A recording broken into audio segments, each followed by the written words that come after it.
Welcome back, Warriors, to this lesson in baseball. I think we've got a great lesson for you as you'll receive some important insight into two very important parts of a typical WHS baseball practice: the throwing routine and on field BP.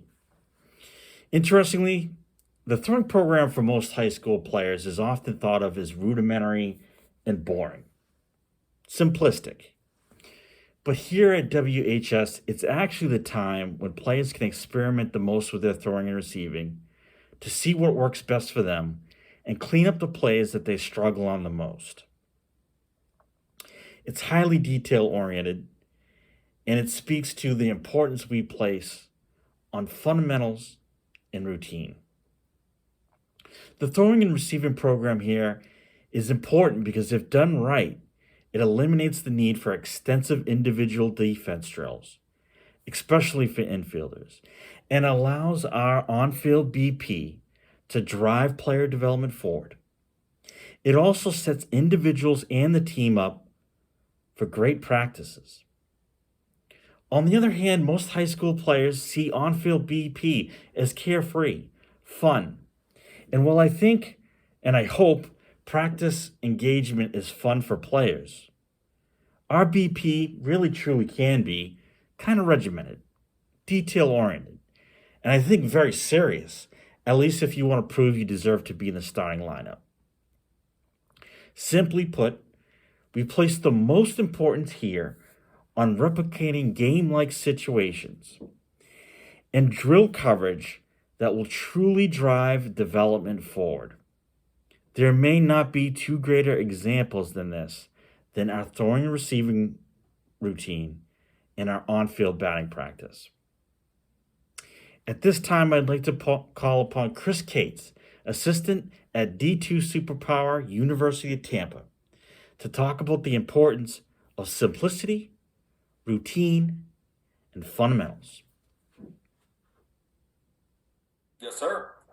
Okay, so I got the title Infield Play Keep It Simple, and that comes from my first coaching stint, as you mentioned, at Florida State with legendary coach Mike Martin Sr. And my first day on the job, I was it was my very first coaching job, was eager to get going and just really ready to bring a lot of energy and enthusiasm. And, so I'm at the field quite early for a practice day. And so as soon as he gets there, I ask him all these questions on what he wants me to do. And I was actually working with the outfielders. And those of you that know Coach Martin, or 11, as most people call him, he has a very unique accent and a very unique way of talking. And he looked at me, and I'm going to do my best 11 impersonation. And he said, "Big guy, just keep it simple." Coach Martin was big on fundamentals. He wanted very basic stuff, glove work, footwork, everything basic. We had some very talented players at Florida State, but he would always tell them the object is to catch the ball, throw the ball to first base, get the out. And that was something that, he instilled in those guys, and that's why they were so successful all those years, and him as a head coach, 40 plus wins in 40 something years. You don't get that by just talent. You get that by developing, good talent. And it started for him with fundamentals. And from fundamentals, that kind of leads you into a routine. And playing at Louisville, I played for Coach Lelo Prado my first 3 years. And then my senior year, Dan McDonald came in, and he taught us how to have a routine. And every day we would have our routine. Infielders would have it, outfielders, pitchers, catchers. We just knew what we were expected to do. Okay, that was Coach Cates from the University of Tampa, 8-time national championship winning University of Tampa, assistant coach there. Tampa most recently won the national championship in 2013, 2015, 2019. So it's a special program, really a powerhouse across the country. And he talked about simplicity leading to fundamentals, leading to routine. And then what you didn't hear is he goes on to talk about consistency and how the players who have had the most success in professional baseball to come out of Tampa have been guys who were the most consistent, who had the best routines, and not necessarily the most accomplished players at the collegiate level. So it's very important. And we start off our practice with the throwing and receiving routine, and it's something that we want to put an emphasis on so that we don't have to do these individual drills in the infield. Our program really doesn't believe in infield drills. It's good for specific failures in technique, but generally speaking, we want to get high repetitions. We want to have players see a lot of ground balls and work through ground balls, work through their technique, understand why they made errors, and make adjustments. Good athletes do that. And so we feel like the best way to develop talent is through just live repetitions. So by doing the throwing and receiving the way that we do it, it opens up other opportunities for us to do the things that we want during on-field BP, which we'll get to. But here is, let me just show you now the throwing and receiving routine. All right, here we go. WHST in our program. Pitchers throw to pitchers. Infielders throw to infielders. Outfielders do fly balls in center field. They throw to a 10 by 10 behind second base. Catchers do their individual development stuff at home plate. Okay, they do blocking, receiving, throwing. There'll be the first basemen who are on the path from first base on the dirt, from first base to second base, will complete their throwing progression and receiving progression, and then they'll go to second base and take throws from the catchers. And then they'll go to third, take throws at third from the catchers. Assignments: all players will have a defined throwing and receiving partner. Partners are chosen on skill development, specifically gaps in development. Okay, so if a guy has a good curveball but doesn't have a good changeup, he'll throw to a guy who's got a good changeup. And then go through various other pitches, guys that repeat their delivery well, guys who pitch with good rhythm, guys who have good pickoffs, guys who, do other things well. Infielders, this is an example of a pairing, but here you see on this first one, we have Russell and Brown. There would have to be somebody who is available to handle a specific case of somebody who had just pitched, or somebody's out of practice. We don't want guys to have to rotate through. So somebody like Brown would be there to be the third man, or if Ali wasn't in practice, Brown would slip in and take Ali's spot. Okay, it's just easier when you designate one person to be that man. All right. Here is when you would do your second position throwing and receiving progression. Okay, so this would be like Schreiber or Driscoll doing their infield work instead of their pitching work. Okay, so they would do their infield work 4 days before start, 3 days before start, or if they threw less than 40 pitches in their appearance, okay, they'd get right into their secondary position. All right. Now, here is, they would not be throwing in their throwing and receiving secondary position. They would not be doing their infield work. They would not be doing their outfield work if it was like Derek Roberts. Okay. One, because their arm doesn't feel good. Okay. They would go work the bucket and the 10 behind second base, the 10 by 10 behind second base. The day before start, okay, is a rest day.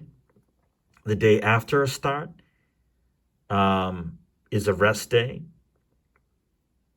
You'd be doing cardio and sprints, trying to flush lactic acid. 4, because partner is not at practice, okay, you would be doing a 3-way throwing program with another coupling of pitchers, okay. 5, because your partner isn't in a do 1 or do 2.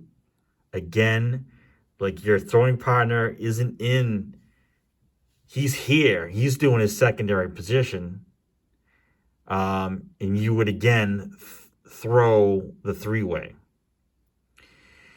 6, because it's 2 or 5 days before a start. You would not be doing your secondary position because 2 days before a start, you're doing your short pen. And 5 days before a start is still rest. So it's the day after you do your cardio and your sprint work. Okay, that's another rest day. So it's start day, rest day, secondary position, short pen, rest day, pitch again. All right. So now let's take a look at the specific drills. Pitcher progression, wrist flips, keeping your forearm, your elbow stable, forearm doesn't go past that 90 degrees. Home plate glove flips. So you'd be like 20 feet away, rolling balls out to your partner. If it's center line or to your left, you'd be flipping from your glove into the catcher.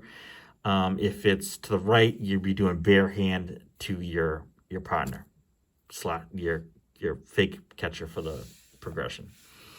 Square to partner, both toes facing your partner. Figure 8, try to create some rhythm in what you're doing. Good long finish. Rocket drill. Your front toe would be facing you towards your partner. Step behind. You just step behind, kick your leg, and pitch. Trying to create rhythm, bounce, replicating your delivery. Pistol, you get into your pistol squat, so you walk out into your pistol squat, and this begins your fastball progression. So you're going to try to stack a seam, try to create sink, try to create cut, work on all those things as you're going through your pistol. Then you would not just go into your changeup or curveball. We got to work on picks. So you do a pick to first base, your bad pick, your good pick. A bad pick from right-handed pitcher would be slow feet, long looping hand movement towards first. Good pick would be quick feet, short to the air, out to first. Left-handed would be you're looking at first, kick your leg, you throw over to first, or it's more about the hip movement. You on a good first base pick, you start to move down the hill just a little bit, and then extend to first base as you're throwing to first. Second base picks, inside move only. We don't do spins. Third base pick, okay, you're looking away, and then you look back to third. Just a point of note, third baseman, you got to be like on the bag when you're doing a third base pick. Otherwise, it's a balk. That in order to pick to third, technically that position, that base has to be occupied by a receiver. So here we go, third base to first base pick. In high school baseball now, you are able to fake to third, throw to first if you're a right-handed hitter in a right-handed pitcher in a first and third situation. Something that we also want to work on is stepping off, faking a throw to first, and then throwing back across to third. And we would do that in a game if we felt like their runner was being aggressive in his secondary as he saw us pick to first. Okay, we're trying to get that guy in that situation, and we'll talk more about that later. Then we go into the changeup. You're working on your changeup, work on various grips, work on just hitting your spot and having a nice either movement or deception. Curveball, you're ripping off curveballs, strong chopping motion, You get your fingers in the right position. You're tighter to your ear, and you're out front. You're not. Your hand isn't moving away from your body off to the right if you're a right-handed pitcher, creating a more slurvy type of motion. If that's not what you want. If you don't have a curveball, you got a slider instead. Then there you go. You work it on your slider. All right. Infielder progression. Wrist flips, same thing as pitchers. First sort of drill. Thumb down flips would be second baseman and short base. Thumb down flips. Handshake flips would be shortstop to second base type of flips where you're extending your arm towards your target. Drop step. If you're the guy who's the receiver alongside the right field foul line, you're looking in towards home plate. You're drop stepping your right foot behind your left foot and turning and throwing to your partner who's out now in right center field. Step forward, the Oregon State technique. You're gonna start in a fielding position, bring your throwing hand into your glove, step forward and throw across your body to your partner that's off to your left. Step back toss is so the guy along the right field line would be out looking towards the foul pole, and he drop steps with his left foot and throws across his body to his partner.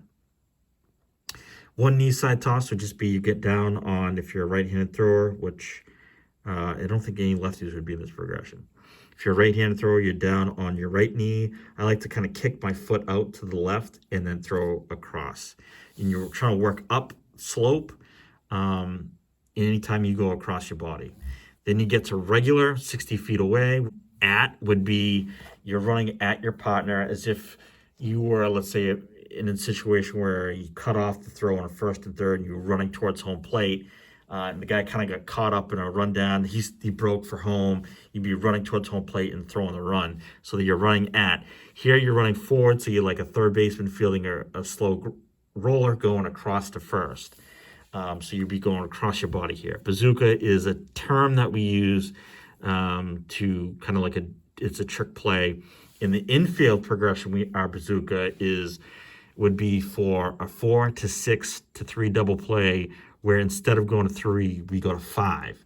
So he would do a spin move off his fake throw to first and go to third, looking to get a runner who's aggressive going from second to home. Tags, you're going to set up like 180 degree angle, and you're going to move your body in order to receive tags from various angles. Making sure you're tagging straight to the bag and you can kind of step over and step around, follow through with your feet.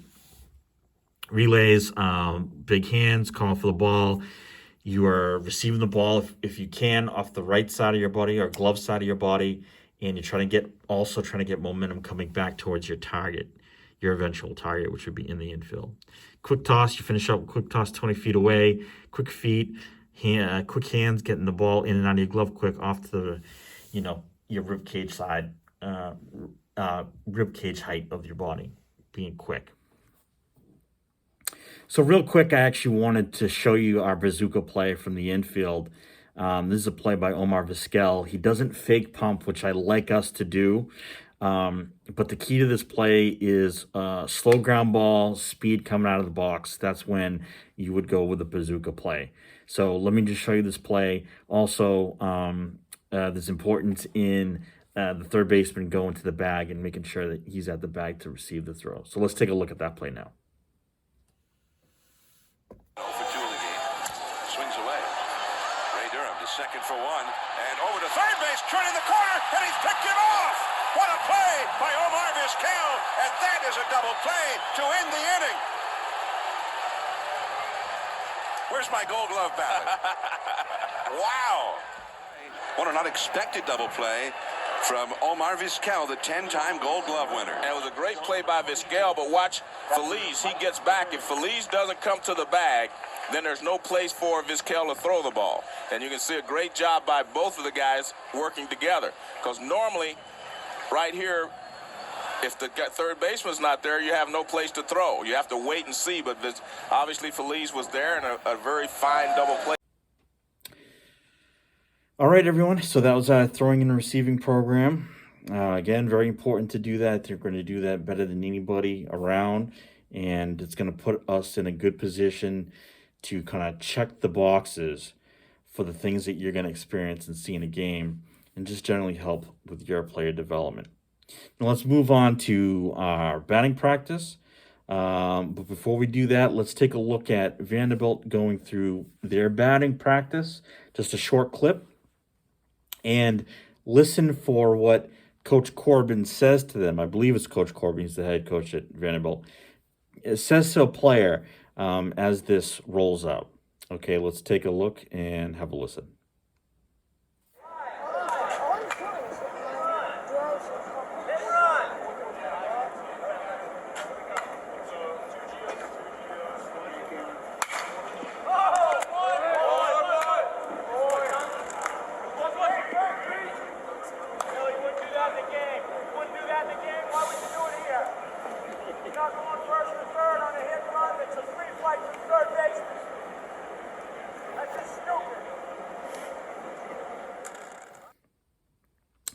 All right, so there you go. There's an example of a player, even at Vanderbilt, who felt like this was like free time, like it wasn't supposed to be game like. And you saw Coach Corbin yell at him and say, why would you do that? You would never do that in a game. Okay, so again, we're trying to replicate game like situations, get game like reps during our on-field BP. It's a huge defensive drill as much as it's a hitting drill. We set up our L screens. We'll have an L screen at first base, like you saw they did on the clip, to help runners line up at first base. But it's a running drill. You see your guys go through. We're going to have other screens out in the field for our coaches to hit extra ground balls to our infielders when fly balls are put into play. It's an opportunity for our runners to get reads, to understand situations. What's the difference between, what they do on a fly ball to the left center gap versus the right center gap, deep gap, shallow gap. And then at second base, it's ground balls at you, ground balls to your left. When do you advance with no force at third? And then at third, it's when do you tag up? When do you not? When do you get off the bag? So, when we talk about shallow pop-ups, we get off the bag. We don't tag up on those. So it's a huge base running opportunity to get in our work there as well. So it's very important. Now, let me show you the clip of our on-field BP. Just real briefly, I'm not even going to speak over it. You just take a look at it. Shows you our groupings. I think there's 8 groups, maybe there's 7. But that varies from practice to practice depending on, if it's a weekend practice or weekday practice, whether we have the JV with the varsity, whether we don't. All right, here you go. I'm going to show you this clip of what we do, and then I'm going to go right into our final clip of the day, which is a clip from the movie Bull Durham. It's a fun little clip, really funny scene, and it kind of speaks to the simplicity aspect of playing the game. Okay? All right, guys. Great job. Keep it up in the classroom. Again, you're kicking butt. Very happy to see that. Shout out again to Ethan Brangileone throwing around the big weight. I love it. I love it, guys. And then Nico has finished 2 packets of the weight training program. Huge. And then, the rest of you guys that aren't getting in the weight room, you better be doing your push-ups. So let's go. Try to get to 50 by the start of the year. There's plenty of time to get it done. All right? Our way. Let's go.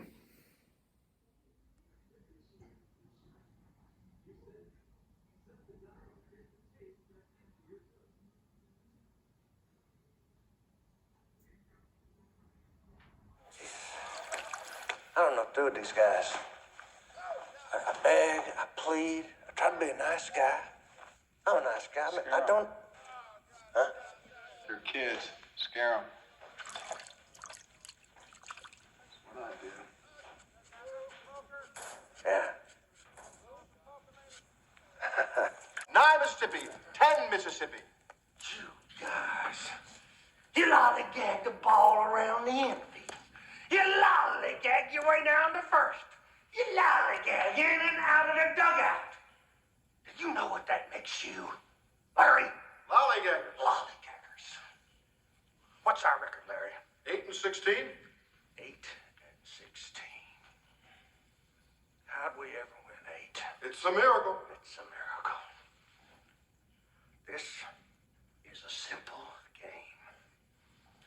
You throw the ball, you hit the ball, you catch the ball. You got it? Now we have got a 12-day road trip starting tomorrow. Let's leave 6 in the morning.